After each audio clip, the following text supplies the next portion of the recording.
true measures of government is not only how it investigates, but how it improves the lives of its people. Usab may buntag no sa mga kaigsunan nato naminaw karon diri sa North Cotabato ug Sarangani. Karong adlaw no, again hisgutan nato usa ka isyu nga daghang nagkalain-laing opinyon. Ang impeachment ug ang pangutana kung kini ba ang labing agay nga prioridad sa atong gobyerno sa karon.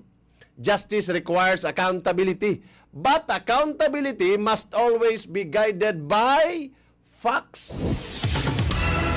Sa usa ka bahin, adunay mga nagtuo nga ang impeachment usa ka importante nga mekanismo sa accountability. Kung adunay seryosong aligasyon batok sa usa ka opisyal, ang proseso sa impeachment usa ka legal nga paagi aron susihon ang mga ebidensya og mahatagan og due process ang tanan nga nalambigit.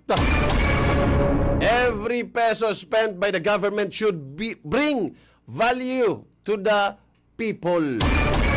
Sa laing bahin, aduna usab mga Pilipino nga nangutana kung ang taas ug mahal nga proseso sa impeachment mao ba ang pinakamaayong paggamit sa panahon og pondo sa gobyerno, ilabi na nga daghan pang ubang problema ang nasod nga nagkinahanglan og dinaliang aksyon. Infrastructure is not measured by promises, but by protection and results. Usa sa mga isyu nga kanunay nga gihisgutan sa publiko mao ang flood control. Matag tuig daghang komunidad ang mabahaan. Daghang proyekto ang nahuman sa papel apan adunay mga pangutana gikan sa publiko kung epektibo ba ang paggasto sa pondo o kung ang mga proyekto ba nakahatag yun sa gipaabot nga proteksyon sa katawhan. Corruption steals more than money. It steals opportunity, trust, and hope. Mao nga dunay mga tao nga nagingon nga ang gobyerno kinahanglan usab mag-focus sa pag-imbestiga sa mga aligasyon sa corruption, sa infrastructure o uban pang mga serbisyo publiko.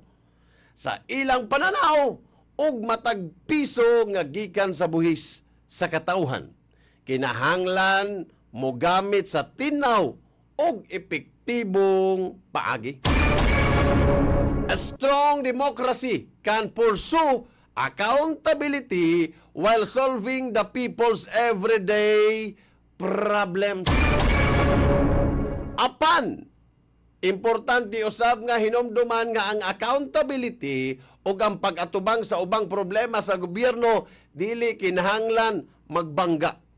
Posible nga ang usa ka demokratikong gobyerno magpadayon sa legal nga proseso samtang gipadayon usab ang pagresolba sa mga issue sama sa baha, edukasyon, panglawas ug panginabuhi.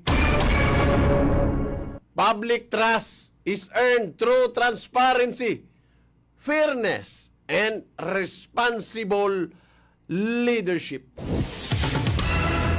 Sa katapusan, ang labing importante mao ang pagsalig sa proseso.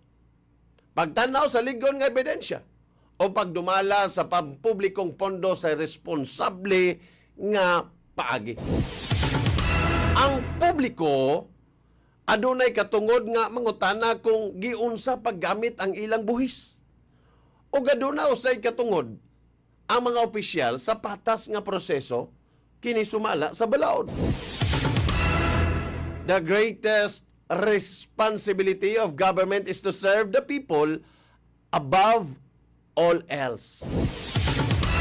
Busa, ang pangutana dili lamang kung kinahanglan ba ang impeachment, kundi kung giunsa pagbalanse sa gobyerno ang accountability ug ang pag-atubang sa mga problema nga direktang nakaapekto sa kinabuhi sa matag Pilipino. Prinsipyo sa Radyo Sincero.